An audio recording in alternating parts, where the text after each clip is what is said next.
everyone and welcome to another video.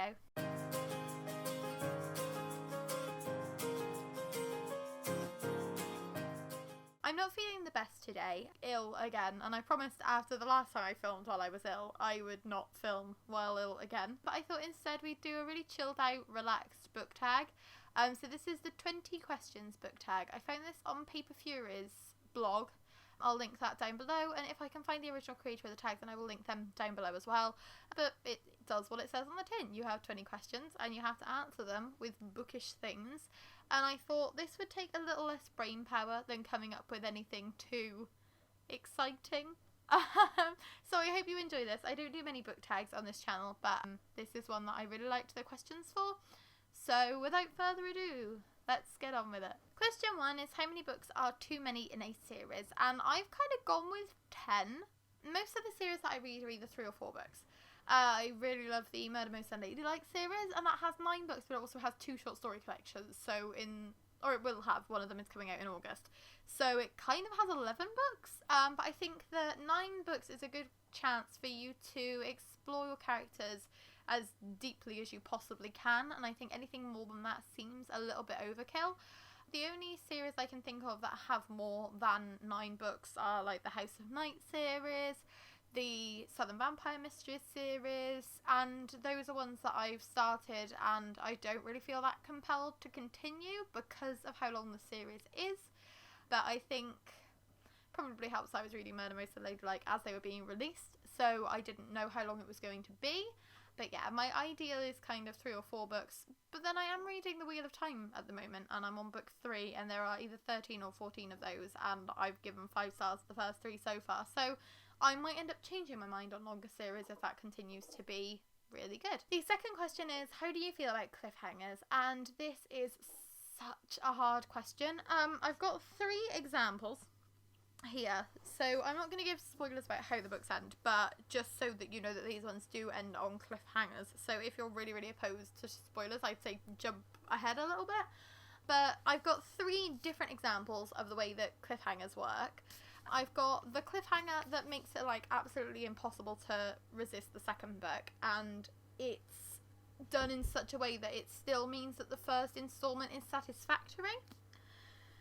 I've got the sequel that makes you need to pick up the next book in the series, but it's done in a kind of unsatisfactory way. It's more for the shock value, and it means that the installment feels a little less satisfying than it otherwise could have. And I've also got the cliffhanger where you do a cliffhanger and then you ruin it all in your epilogue by basically finishing on a really dramatic cliffhanger and then softening the impact a lot with the way that the epilogue has occurred. So this is my least favourite of the 3, because I think that if you're going to do a cliffhanger, you need to make sure it finishes with a bang. You can't kind of get to that cliffhanger moment and then hedge your bets and try to wrap it up a bit more, because I think that's the kind of time when people are going to feel like they can resist coming back to the series. They won't necessarily feel like they have to carry on with it. Again, like, I'm not a huge fan of the shock cliffhanger that makes the installment a little less satisfying, because I do like it when you can read installments by themselves. And if I had been reading this, I finished Gemina a few days ago, which is why it's in my mind, but if I had been reading the Illuminae Files series as they were released, I would have hated this ending. It was only because I had Obsidio and I could continue on with it straight away that I thought that this ending was okay. But this is definitely my favourite of the 3, when you have that cliffhanger that is, it's still a satisfying story even with the cliffhanger, but it does make you really excited to carry on. I think Taran Matharu, out of these 3 authors in particular, Taran Matharu is definitely the one that gets it right with cliffhangers, and he does it in the second book in the Summoner series as well. So it makes it really easy to just read this series in one go, like binging them one after the other, because you really want to know what's going to happen. The third question is hardback or paperback, and for these, like, had to pick my Twilight ones. Depends really. For collecting, hardbacks. For reading, paperbacks. But also, like, these are really collectible paperbacks, so then I might read my hardbacks instead. I am a hoarder, and I have a major problem with buying lots of different editions of my favourite books. And I think that I always prefer reading paperbacks because I feel less guilty when they get banged up.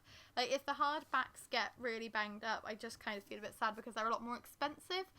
and especially most of my hardcovers come from book boxes, so they are limited and they have all the fancy schmancy editions, like the artsy flaps and covers, dust jackets, that's what I'm trying to go for, dust jackets, and they've got sprayed edges and they're signed, and so I always feel a bit bad when those get dinged up. So I definitely think I prefer reading paperbacks, but collecting hardbacks, it's a hard question though. Question 4 is, what is your favourite book? Red Rising by Pierce Brown. If you've been here before, you'll already know this. Question 5 is, what is your least favourite book? And this one I was racking my brains on, because I think it's got to be something that I gave 1 star to, but I couldn't think of any books that I like actively hated. And then I remembered The Fault in Our Stars by John Green, and that is one of the only books I've ever thrown across the room. I was so angry with a certain scene towards the end of this book that I literally just threw it across the room and like screeched in indignation, because it's infuriating. As somebody who likes John Green's other writing, it was just something that really, really annoyed me. Again, try not to be too spoilery, but that's definitely the least favourite that I can think of at the moment. Question 6 is, love triangles, yes or no? And again, this depends. So, Twilight love triangle, no. You can tell that Bella and Edward are going to end up together, so the introduction of Jacob and the will they won't they with Bella and Jacob is just pretty null and void. Like, it doesn't add to the tension, you don't really feel like it's worth rooting for him because it's pretty obvious that she's going to end up with Edward. However, I recently read Legendborn by Tracy Deonn, and there isn't a love triangle in this book, but there is the possibility of one developing later in the series. So in this book you have a girl called Bree, and she's dating a guy called Nick, but she's developing a friendship with a guy called Sel, and I think that they would work a lot better together, and I don't know whether it's gonna develop into a love triangle, but the possibility of it makes it really compelling, and both of the characters are very different and they've got their pros and cons, and I think that when you've got a love triangle like that, when either of the guys, like both of them are very different and they stand out from each other and they've got a lot of different things going for them, that's when a love triangle is compelling, and that is the kind of love triangle I love. I'm also hosting a giveaway for this at the moment, so if you go to our January wrap-up, I will pop the link down in the description, but we do have a giveaway for a copy of Legendborn running until next Thursday at 6 PM, so that'll be the 18th of February, so definitely make sure to check that out while you are here. Question number 7 is the most recent book you couldn't finish, and for that one for me is We Are the Wildcats by Siobhan Vivian. This is the only book I've DNF'd this year. It just had too many viewpoints, there were like 6, and I didn't care about any of the characters, so I just decided to put it down. Question number 8 is a book you are currently reading, and at the moment I am reading Obsidio by Jay Kristoff and Amy Kaufman, and I'm also reading The Perfect Girlfriend by Karen Hamilton on my Kindle. So if you haven't been on my channel before, you won't know this, but Sean and I read together, so we're reading this together, but I also read my own books in my spare time, so I'm reading The Perfect Girlfriend by myself at the moment, which is what I were reading too. Question 9 is the last book you recommended to someone, and all of the books that I recommended in my anti-Valentine's Day recommendations video would be perfect for this prompt, so I will link that down below. If you're a bit fed up with romance and you'd like more YA books that don't have a focus on romance or have a very minimal amount in them, there's over 10 books in there that would be perfect for you. Question number 10 is the oldest book you've read by publication date, and that would have to be something by William Shakespeare. I've got Hamlet here because it's the only one that I could find. I've read quite a bit of Shakespeare in the past, mostly at school, but he's from the 1600s, so he's definitely the oldest, because I was like, oh, maybe Jane Austen, maybe Charlotte Bronte, maybe Edgar Allan Poe, but they're all from the 1800s, so Shakespeare takes the prize for this one. Question 11 is the newest book you read by publication date, and that would be All Our Hidden Gifts by Caroline O'Donoghue. I read this in January, thinking it was going to be released in February, but it actually ended up getting pushed back to the 25th of May, so this one isn't out for another 3 months, definitely the most recent book that I've read. Number 12 is your favourite author. For this one I had to pick a few, so I've got Pierce Brown, because I've read Red Rising, Golden Sun, Morning Star and Iron Gold and given them all 5 stars, and I've only read one of his books, which was Dark Age, which I didn't give 5 stars. But I also wanted to give a shout out to Elizabeth Acevedo, who wrote The Poet X and Clap When You Land, both 5 stars, and also With the Fire on High, which I haven't had a chance to read yet. Mary H.K. Choi, who wrote Emergency Contact and Permanent Record. I've given both of those 5 stars, but her 3rd novel, Yolk, is coming out in March, and I've got an advanced copy of that, so hopefully that will also end up being a favourite. And also Jane Harper would have to be my favourite thriller author.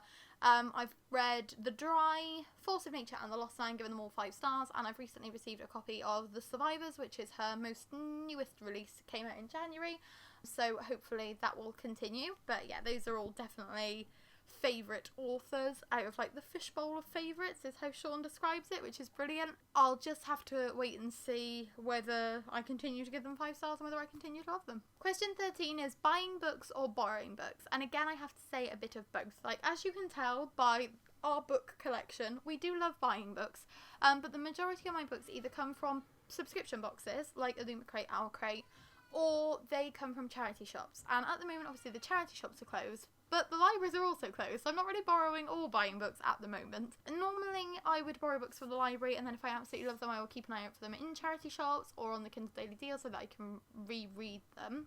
I've also been reading quite a lot on my library app recently, trying to do that less in 2021 because I do want to read more of our owned TBR.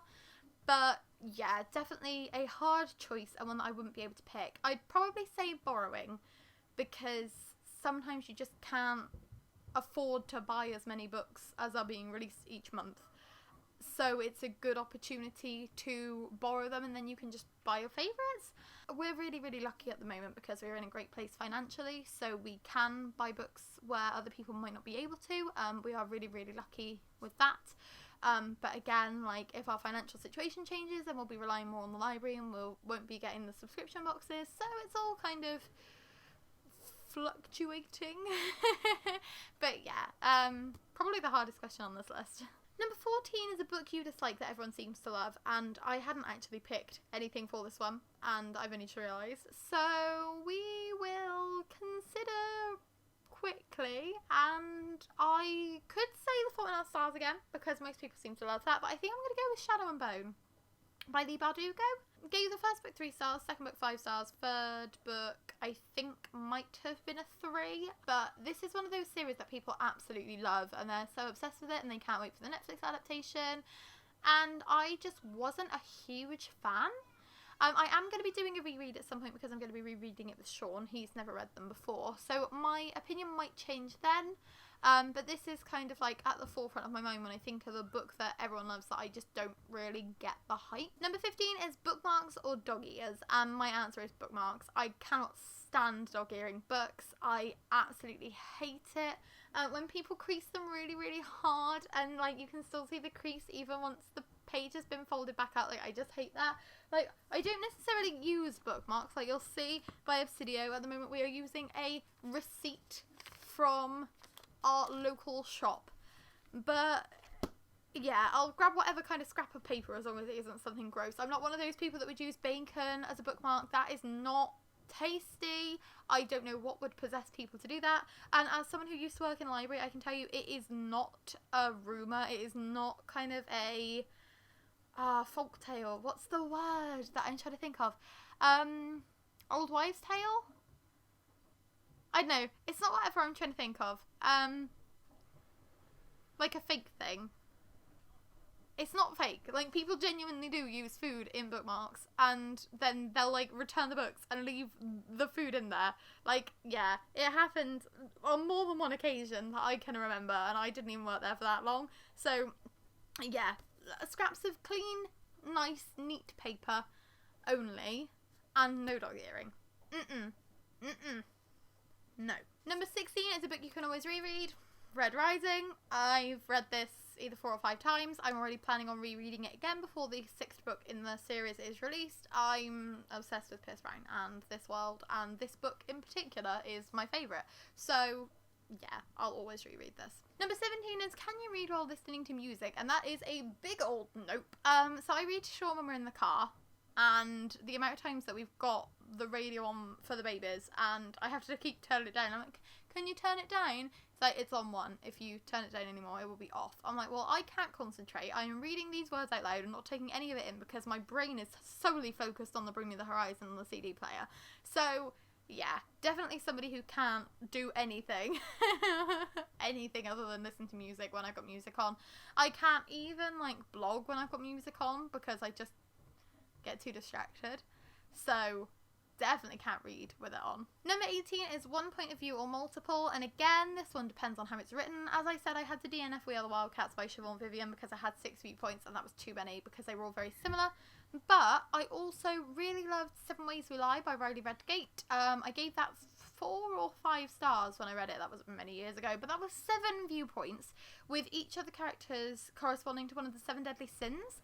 And they were all really well fleshed out, they were all very memorable, they were all very individual, and I loved that. But normally I kind of veer towards multiple points of view, because I think sometimes if you've got just one point of view, if it's a character that you don't get on with very well, then it can get stale and boring, and you might not necessarily feel as interested in the world if you can't connect to that character. But it, again, does depend on the skill of the author. Some of my favourite books are one point of view. But also, Pierce Brown, Iron Gold, suddenly introduced like 4 other viewpoints, and that book was 5-star as well for me because all of the characters were well fleshed out and were very, very independent and individual. So, yeah, it just depends on how it's written. Number 19 is, do you read a book in one sitting or over multiple days? And this is one that's definitely changed for me recently. So before, I used to read a lot of shorter books, so I could easily read them in one sitting. But not only do I now have 2 children who need a lot of attention, but I also read a lot of thicker books. Like Obsidio is 600 pages, and so we're definitely not going to be reading that in one sitting no matter how good it is. But it means that I'm savouring the books more, which is making me enjoy them, and I'm finding them a lot more memorable. So I'm definitely somebody who is a multiple sittings kind of girl now. And question 20 is, who do you tag? For today, I'm going to tag Sean because it gives him a video idea for the future. I'm going to tag Lucy Turns Pages because she is a YouTuber who I've discovered fairly recently, but I am really enjoying her videos. And I'm also going to tag Connor Stompanato because exactly the same rules apply. I have discovered him very recently and I'm really enjoying his videos. He's somebody who's also reading quite a lot of classics, and that's not something that you see often on BookTube, so I'm finding that really fascinating to learn about a lot of older books that I haven't heard of. And yeah, that was my 20 questions book tag. I hope you enjoyed this video. Please give it a like. If you'd like to subscribe, then we'd be super duper grateful. We post new videos every Tuesday, Thursday and Saturday, so we will see you in a couple of days. Bye!